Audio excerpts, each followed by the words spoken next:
Ассалаумағалейкум, ағайындар, қалайсыздар?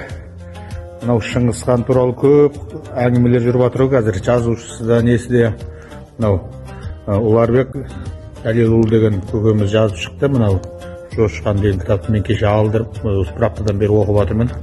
Енді керемет мына кітаптың, мен Жестоқи бекті оқыдым. Жестоқи бекті бір 10 рет оқыған пайдалап, қызыққандығым сонша. Енді мына жерде таза түрік қағанатынан тараған екен дәлелдеп, өзіміздің руластар, бүкіл рудың бәрі осында жүр.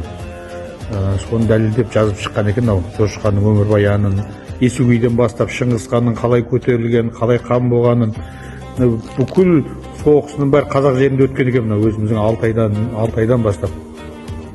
Таудың аты, өзеннің аты бәрін дәлелдеп жазып. Қытай жазушыларынан алыпты, жаңағы Иран жазушысынан алыпты, бүкіл дәлелімен жазып берген.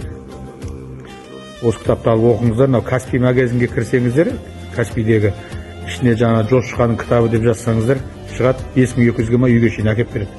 Мен алып оқып жатырмын, бітейін деп қалдым, бірақ керемет екен кітап.